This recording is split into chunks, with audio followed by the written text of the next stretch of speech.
800 depois de Cristo, a cidade de Roma, antiga capital do velho Império Romano.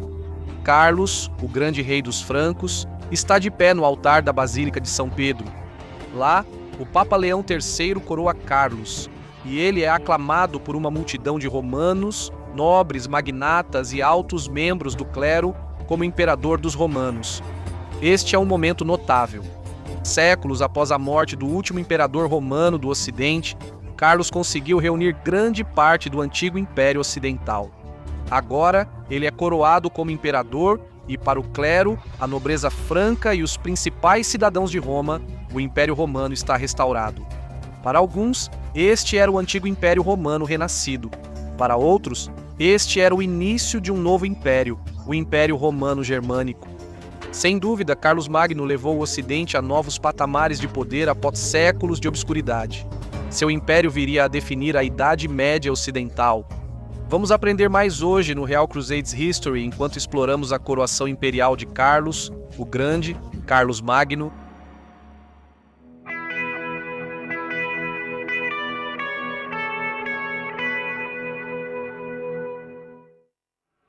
Cavaleiros da Cruz é uma série dramática histórica em live action sobre as cruzadas, criada pelo Real Crusades History, História. Finalmente, Saladino, Ricardo Coração de Leão e toda a glória da Era das Cruzadas em uma série de TV historicamente precisa.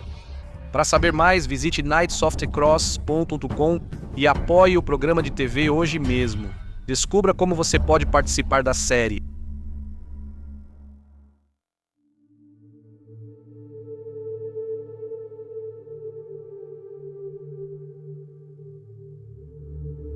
Enquanto isso, o Império de Carlos Magno consolidava seu domínio em outras regiões. Nesse momento, os francos ocupavam uma pequena faixa ao norte do que hoje é a Espanha, um pedaço de território nas encostas meridionais dos Pirineus.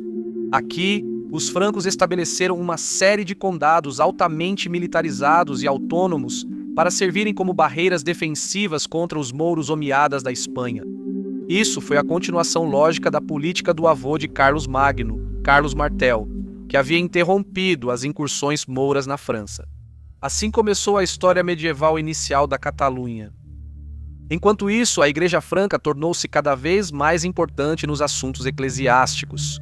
Em 791, um concílio de bispos francos reuniu-se em Narbona para considerar o conceito teológico do adopcionismo, promovido pelo bispo Félix Vergel. O adopcionismo sustentava que Cristo era o filho adotivo de Deus. Os bispos francos se uniram ao Papa para condenar esse conceito como heresia. Um sínodo realizado no ano seguinte em Ratisbonne por Carlos Magno denunciou o bispo Félix, que fugiu para a Espanha muçulmana em vez de abandonar seus ensinamentos. Em resposta à controvérsia, o Papa Adriano emitiu um documento chamado As Igrejas da Espanha e da Galícia, no qual especificou que a igreja na Espanha cristã deveria ser tratada separadamente da igreja na Espanha muçulmana. A primeira sendo livre, a segunda estando em cativeiro e talvez propensa ao erro devido à influência do domínio mouro. Assim como na Saxônia, o Papa via os francos como a chave definitiva para o triunfo da igreja na Espanha. Os postos avançados francos na Catalunha seriam o primeiro passo para uma eventual conquista franca do Emirado de Córdoba. Porém, os omíadas não queriam deixar a Catalunha escapar tão facilmente. Em 793, Hicham I, o novo emir da Espanha muçulmana, lançou um ataque bem executado contra os condados francos. Indo direto aos Pirineus, o duque Guilherme Nariz Torto de Toulouse, famoso comandante de Carlos Magno, foi derrotado em batalha. Os omíadas saquearam a região até Narbona antes de recuar para casa, carregados de espólios. A morte de Hicham, em 796, permitiu que Afonso II, o rei cristão das Astúrias, no norte da Espanha, se recuperasse. Em 797, Afonso enviou uma embaixada a Carlos Magno, propondo uma aliança entre os francos e o reino cristão das Astúrias. Os homens de Afonso presentearam Carlos com uma tenda lindamente bordada capturada dos muçulmanos, e Carlos expressou seu apoio, embora, no final das contas, a Espanha nunca parecesse se tornar uma prioridade para o rei franco. Em 798, Afonso fez uma incursão profunda em território mouro, chegando até Lisboa. e enviou parte do saque para seu aliado franco. A atitude de Afonso em relação aos francos destaca ainda mais o quanto Carlos Magno era reconhecido como o monarca mais importante da cristandade ocidental. Em 798, seu império estava se expandindo. Toda a Saxônia, a oeste do rio Elba, agora estava firmemente sob seu controle. As tribos eslavas na fronteira oriental foram subjugadas e tornadas tributárias. Até os cavaleiros ávaros da Hungria foram derrotados e seus líderes batizados. A Inglaterra também estava agora fortemente influenciada por Carlos Magno, com clérigos francos sendo enviados para participar de concílios ingleses durante esse período. O Papa Adriano morreu, sendo substituído pelo Papa Leão III em 795. Leão não perdeu tempo, incentivando Carlos a continuar seu papel como defensor da Igreja Romana. Carlos Magno respondeu com uma forte demonstração de concordância. Cabe a nós, de acordo com a ajuda da bondade divina, defender externamente, pela força das armas, a Santa Igreja de Cristo em todos os lugares, das incursões dos pagãos e das devastações dos infiéis, e internamente fortalecê-la com nossa confissão da fé católica. Em Aachen, Carlos Magno estabeleceu sua residência principal, onde as línguas alemã e franca se encontravam. Aqui, o rei construiu uma nova cidade e um palácio luxuoso para servir como sua capital real. Sua lenda já estava crescendo, e a ideia de que ele seria um novo imperador para a cristandade começou a tomar forma. Um poema alemão de 799 o descreve como pai da Europa e o compara a César, Augusto. Paulino de Aquileia o descreveu como governante de todos os cristãos, e Alcuino habitualmente se referia a ele como um novo Davi. Leão não é tão competente quanto seu predecessor. O Papa Adriano vinha da aristocracia romana e sua habilidade política lhe permitiu dominar a turbulenta política da Itália Central. Mas Leão tinha sido um humilde escrivão do tesouro papal. Ele era determinado e piedoso, mas não era um líder nato. Certas facções da elite romana o desprezavam por sua origem humilde e até o acusaram de impropriedade sexual. Em abril de 799, um sobrinho do falecido Papa Adriano, Pascal, e o tesoureiro papal, Câmpulo, executaram um plano brutal contra Leão III. Enquanto liderava uma procissão pela rua, um grupo de homens atacou o Papa Leão. Eles o jogaram no chão, o despiram e tentaram cegá-lo e cortar sua língua. O Papa foi deixado sangrando nas ruas, enquanto seus assistentes desarmados fugiam pelos becos de Roma. Os homens de Pascal e Capulos arrastaram o ferido Leão para a igreja de São Silvestre, onde o declararam deposto e novamente cortaram seus olhos e língua. Ele foi então preso no mosteiro grego de São Erasmo. No entanto, naquela noite, o camareiro do Papa, Albino, entrou furtivamente no mosteiro e resgatou o Papa descendo-o pela parede com uma corda.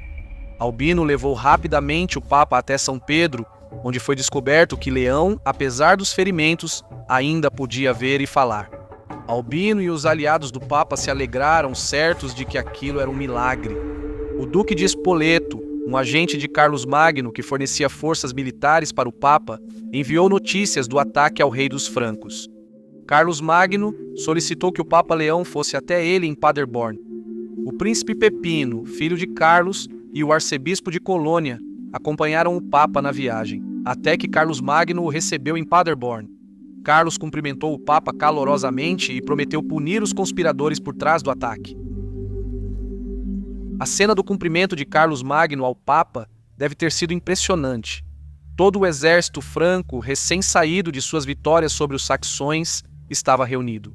Havia toques de trombeta e escudos e lanças brilhando ao sol de verão. O príncipe Pepino conduziu o Papa pelos soldados até Carlos, que o aguardava glorioso.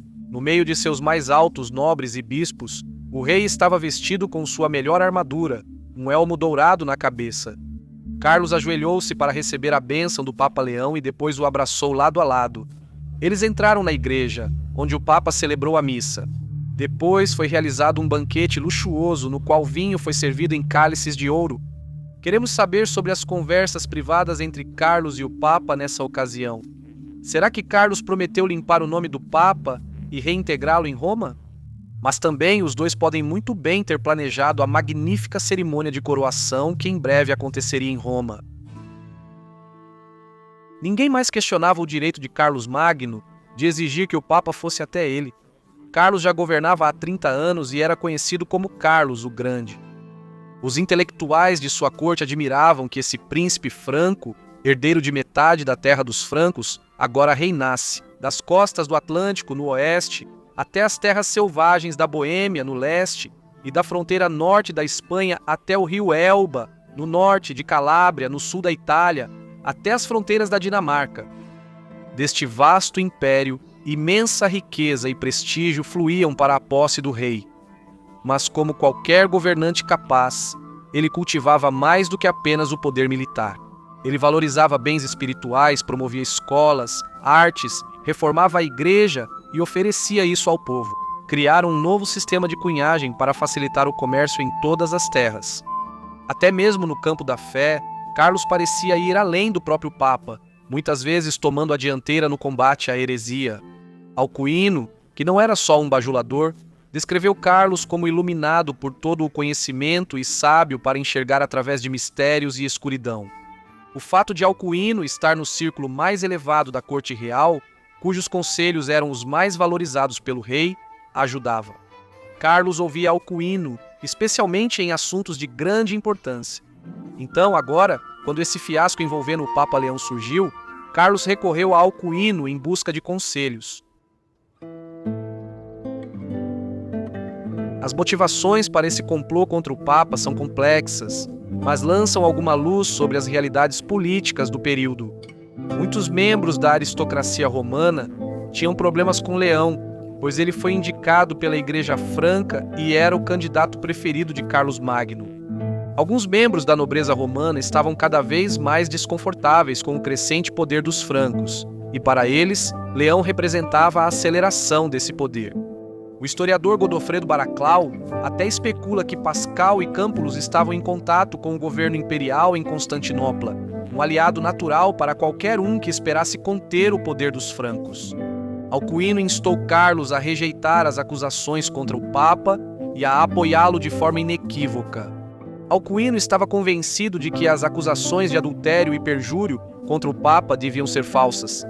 Ainda podemos ler a carta de aconselhamento de Alcuino para Carlos Magno sobre esse escândalo. Até agora, houve 3 pessoas na posição mais alta do mundo. A primeira era a sublimidade apostólica, que governa como vigário na cadeira de São Pedro. E você me informou sobre o que foi feito com ele. A segunda é a dignidade imperial e o poder secular da Segunda Roma, Constantinopla. Todos comentam como, de forma ímpia, seu imperador foi deposto não por estrangeiros, mas por seus próprios concidadãos. A terceira é a dignidade real que você recebeu pela vontade de nosso Senhor Jesus Cristo, para governar o povo cristão. Seu poder é mais excelente que o deles, sua sabedoria mais brilhante, sua dignidade real mais sublime. Eis que sobre você sozinho repousa a salvação das igrejas de Cristo. Alcuino incentivou Carlos a entender a gravidade de sua responsabilidade, pois o bem da ordem cristã no mundo dependia totalmente do rei. Alcuino também revela as opiniões predominantes no Ocidente sobre a situação do antigo Império Romano do Oriente na época. Em Constantinopla, sede da Roma Oriental, a imperatriz Irene foi regente de 780 a 790, período durante o qual foi guardiã de seu filho menor, Constantino VI. Ao atingir a maioridade, Irene apoiou e permitiu que ele assumisse o poder, mas depois conspirou contra ele. E em 797, seus capangas sequestraram o rapaz e o cegaram. Por ordem de sua própria mãe, Irene então se declarou imperador, não imperatriz. Para Carlos Alcuino e outros membros da corte franca, isso era o auge do mal e da desordem.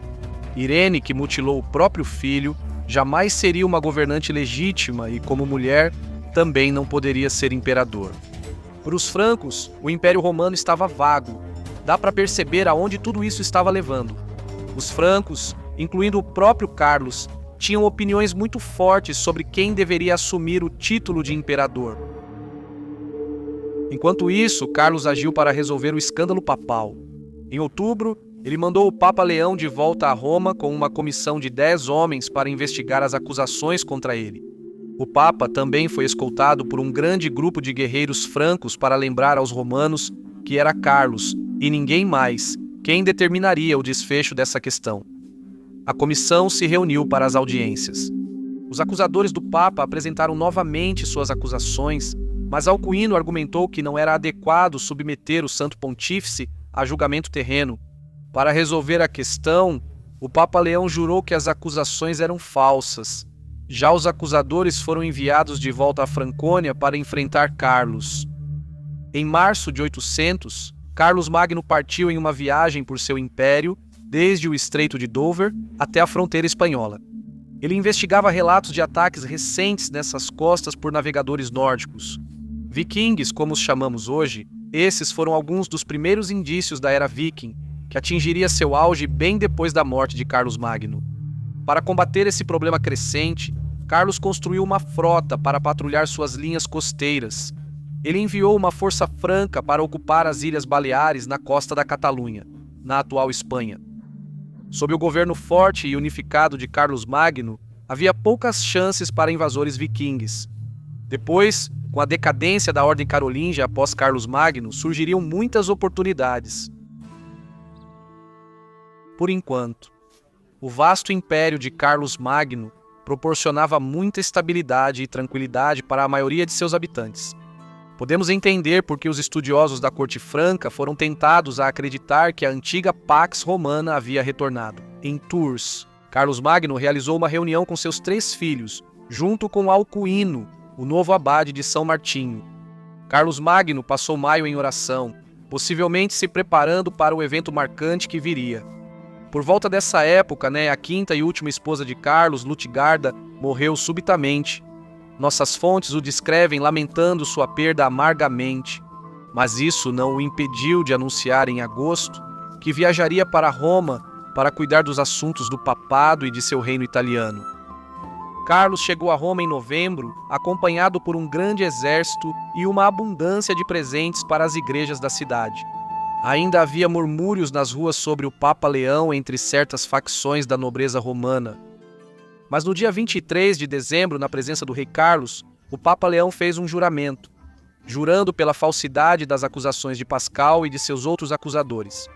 2 dias depois, no dia de Natal do ano 800, multidões de romanos, francos, bávaros, lombardos, godos, bascos e até alguns anglo-saxões e gregos visitantes lotaram a grande catedral de São Pedro.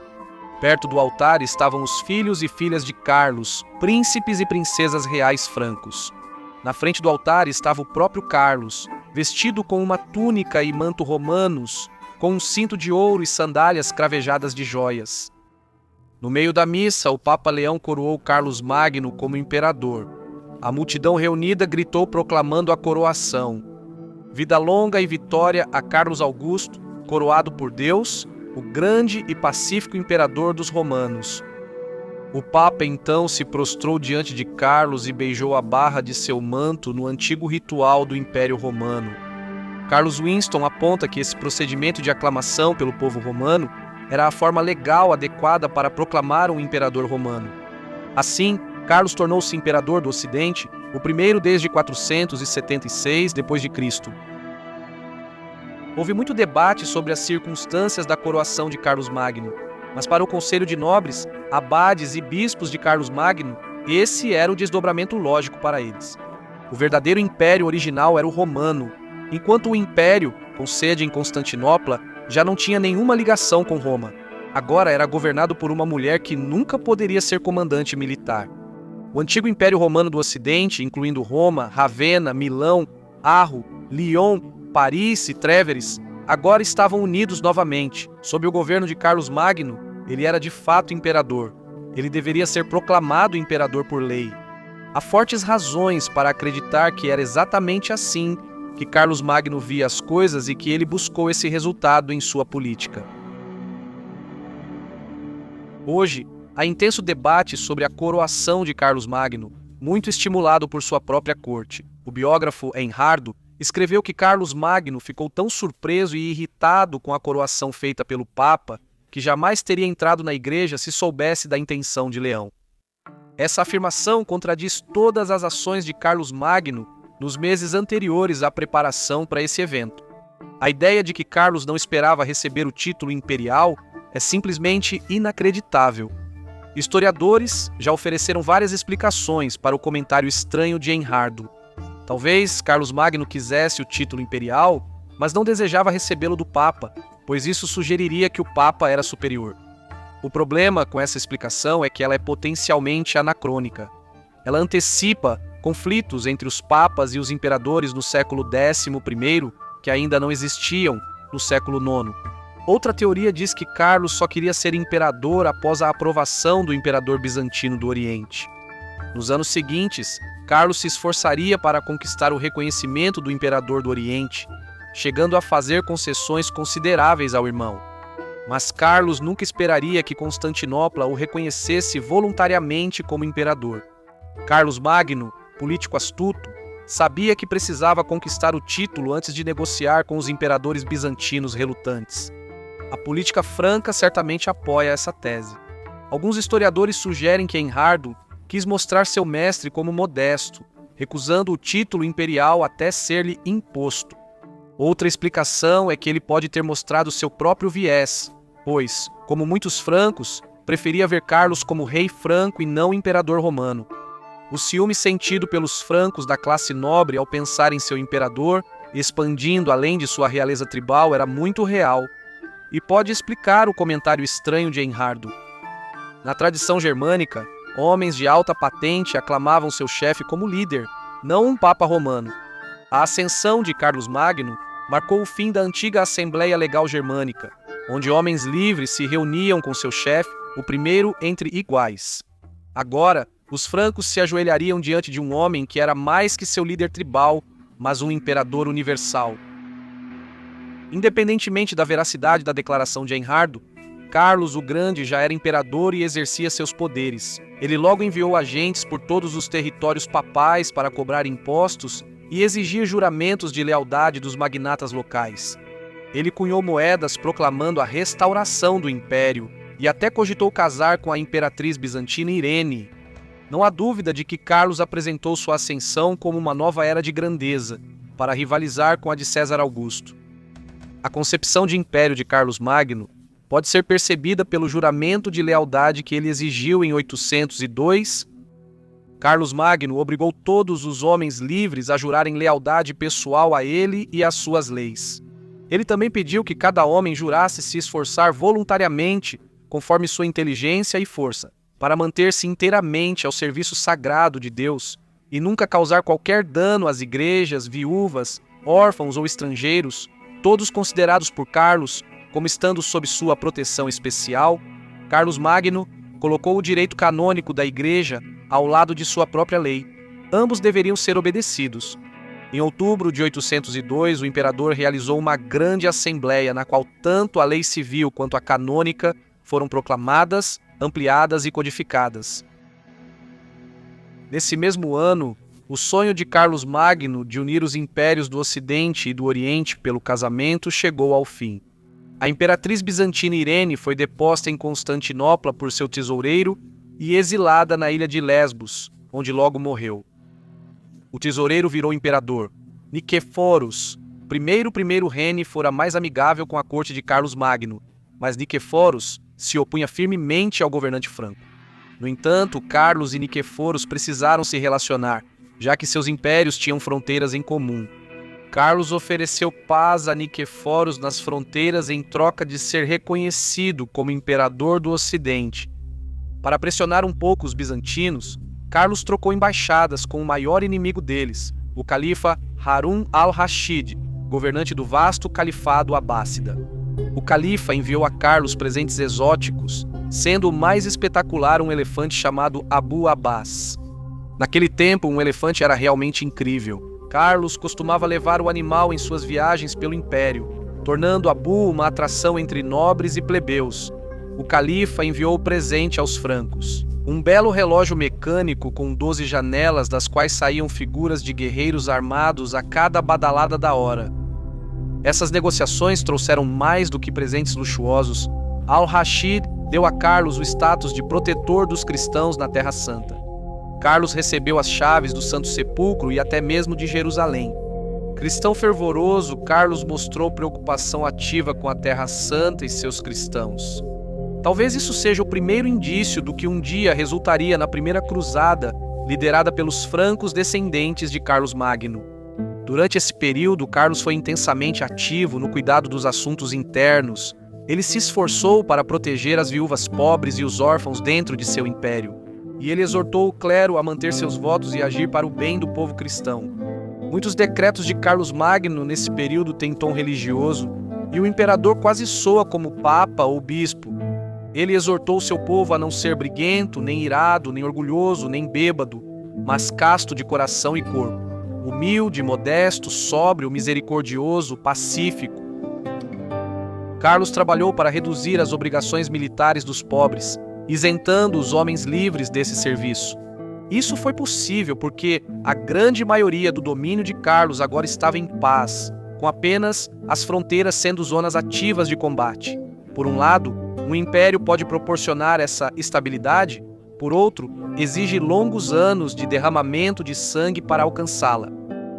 Para os súditos cristãos de Carlos Magno, foi uma espécie de era de ouro, mas nem todos sob o domínio franco estavam satisfeitos. Na Saxônia, a agitação continuou. Isso não é surpreendente, dada a dureza do domínio franco. A pena para qualquer saxão que violasse um princípio cristão era a morte, até mesmo por comer carne durante a quaresma ou cremar os mortos à moda antiga tradicional, para fortalecer o poder cristão. Na Saxônia, Carlos deu ao clero o direito de absolver qualquer um culpado de violar a lei franca, tornando os padres e bispos praticamente absolutos em seu poder sobre a vida e a morte. Para as pessoas comuns, isso era uma fórmula óbvia para o abuso de poder, para esfregar sal na ferida. Os saxões, já empobrecidos por décadas de guerra, tiveram que pagar impostos para a manutenção das igrejas cristãs que Carlos os obrigou a construir. Após 3 décadas de guerra quase interminável, os guerrilheiros saxões ainda resistiam à dominação franca. A lembrança de Verdun ainda ardia intensamente no coração de muitos saxões. E a cada oportunidade, bandos de guerreiros saxões emboscavam comboios francos e matavam enviados imperiais e sacerdotes. Como disse um indignado cronista franco, os saxões, como cães, sempre retornam ao próprio vômito. Para os saxões, no entanto, isso era uma retaliação justificada contra um opressor brutal, e suas crenças tradicionais eram bandeiras queridas de resistência. Já aos 60 anos, Carlos Magno liderou pessoalmente uma de suas últimas campanhas militares. Mais uma vez marchando para a Saxônia à frente de um grande exército, ele convocou seus aliados eslavos para ajudar a esmagar os saxões. Como sempre, os guerrilheiros saxões sumiram diante do poder do exército franco. Desta vez, Carlos não realizou uma execução em massa, em vez disso, ele ordenou a dispersão dos povos saxões por todo o seu império. Os eslavos receberam uma região inteira da Saxônia por seus serviços, e vastas áreas da Saxônia ficaram praticamente despovoadas. Ao espalhar milhares de homens, mulheres e crianças saxões por suas vastas terras, e assim quebrar a capacidade deles de viverem juntos e manterem seus laços tradicionais, Carlos finalmente quebrou a resistência saxã. A Saxônia havia sido pacificada e cristianizada após 3 décadas de brutalidade incessante. Hoje é difícil quantificar o custo humano, mas foi inegavelmente imenso. A brutalidade de Carlos Magno, o conquistador, contrasta com Carlos, o homem de família. Nosso material de origem indica que o imperador gostava de passar tempo com esposa e filhos, algo não tão comum entre monarcas. Ele se casou pelo menos 4 vezes, sobreviveu a várias esposas e teve muitas concubinas. A esposa favorita de Carlos parece ter sido sua última, Lutgarda, famosa por sua beleza e elegância. Carlos levava sua esposa e filhos com ele enquanto viajava por seu vasto domínio, e eles o acompanhavam em expedições de caça. Após uma caçada, Carlos se reunia com sua família, seus guerreiros francos e os clérigos da corte para desfrutar de uma refeição com a caça abatida durante a perseguição. Durante a refeição, estudiosos como Alcuino ou Engelberto podiam se levantar para recitar poemas ou obras literárias. Alguns guerreiros rudes de Carlos reclamavam, mas sabiam que não deviam contrariar o imperador, que valorizava muito as artes literárias. Havia pouca bebedeira no salão de Carlos Magno, pois ele desprezava a embriaguez. Ele preferia, como Alcuino dizia, o vinho do conhecimento durante o jantar. Ele também gostava de ouvir histórias ou A Cidade de Deus de Agostinho, seu livro favorito, sobre o qual refletia e discutia bastante com estudiosos de sua corte. Carlos Magno era muito próximo das filhas. O poeta Engelberto descreve as filhas de Carlos Magno aproveitando uma caçada com a corte do pai. Lá estava Rotrida, favorita de Carlos Magno. Seus cabelos loiros, entrelaçados com fitas violetas e pérolas, e uma coroa de ouro em sua cabeça. Depois vinha Berta, com diadema dourado e filamentos de ouro nos cabelos. Seus ombros estavam cobertos por uma capa de arminho e o cinto brilhava em várias cores. Em seguida, Lili Branca, Gisla vestida com um vestido roxo entremeado de lilás, seu rosto e seus cabelos brilhando com muitas luzes. Até mesmo a adolescente Teodrida estava adornada com raras esmeraldas enfeitando seu belo pescoço. As filhas de Carlos Magno eram bem educadas e acompanhavam o pai e os irmãos em procissões, festas e caçadas, enquanto sua beleza e graça ganhavam fama. Vários governantes estrangeiros tentaram casar com as filhas de Carlos o Grande. Até o imperador bizantino desejava que Carlos Magno lhe enviasse uma filha para selar uma aliança matrimonial, o que daria grande prestígio. No entanto, Carlos Magno recusou, não importava quantas propostas recebesse. Carlos Magno não permitia que suas filhas se casassem. Por que isso?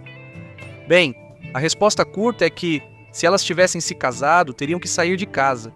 Mas por que Carlos Magno não queria que suas filhas saíssem de casa? Eginhardo, biógrafo da corte de Carlos Magno, responde que o imperador gostava tanto das filhas que não conseguia se separar delas. Alguns historiadores, preferindo motivações políticas a pessoais, rejeitaram isso. Porém, não devemos descartar rapidamente as percepções de Eginhardo. A afirmação de Eginhardo provavelmente é bem verdadeira. Carlos Magno mantinha suas filhas por perto sempre que possível, mas sua recusa em permitir que se casassem pode ter tido também um propósito político mais amplo. Ele impediu a formação de ramos cadetes estrangeiros em sua dinastia, e isso evitou futuras disputas pelas terras francas. Carlos construiu um vasto império durante seu reinado e não queria vê-lo destruído por conflitos familiares. Ele já estava preocupado, pois seus filhos herdariam cada um uma parte de seu império, conforme a tradição franca. Ele queria que eles reinassem como reis irmãos, agindo juntos em vez de como rivais. Isso era pedir muito, mas incluir netos de reinos estrangeiros, tentando pegar uma parte do império, só complicaria ainda mais as coisas. Janet Nelson aponta que as filhas de Carlos serviram a outra função importante. Elas davam ao pai ajuda política com a casa e a corte. Elas eram canais de patronagem que ele podia controlar e fontes de informação de que precisava. Eram conselheiras e apoiadoras capazes e de confiança. Embora nunca tenham se casado sacramentalmente, as filhas de Carlos tiveram o que hoje poderíamos chamar anacronicamente de maridos de união estável, nobres de alta posição, leais ao pai delas. Um desses homens foi Engelberto, o poeta mencionado anteriormente, que foi um agente leal de Carlos Magno durante toda a sua vida. Engelberto era o marido de Berta. Dessas uniões vieram muitos netos, e o palácio de Carlos Magno logo ficou cheio de jovens barulhentos. Chamando-o de avô, Carlos abraçava todas essas crianças e gostava de ser avô delas, ainda mais porque nenhum deles poderia representar um desafio futuro para seus herdeiros. Nesse início da Europa medieval, antigas tradições germânicas muitas vezes coexistiam com a lei cristã. Nesse ambiente, poderia haver uma visão diversa sobre o casamento. O casamento sacramental cristão era necessário para reconhecimento oficial, geração de herdeiros e alianças políticas. Porém, em círculos íntimos, ideias tribais antigas sobre o casamento podiam persistir. Isso se manifestará mais tarde, na época do Duque Roberto da Normandia, pai de Guilherme, o Conquistador, que a tomou como companheira. Herleva era vista como esposa pela elite guerreira normanda, embora ele nunca tenha se casado com ela na igreja cristã. Essa dinâmica pode estar em jogo na questão das filhas de Carlos Magno. Após conhecer Carlos Magno neste vídeo, Veja como seus descendentes ampliaram o domínio franco até Jerusalém. Clique no link na sua tela para assistir ao nosso documentário completo sobre a Primeira Cruzada. Os olhos dela, azuis esverdeados, são uma nevasca que virou aço, azuis esverdeados, fogo por um antigo zelo.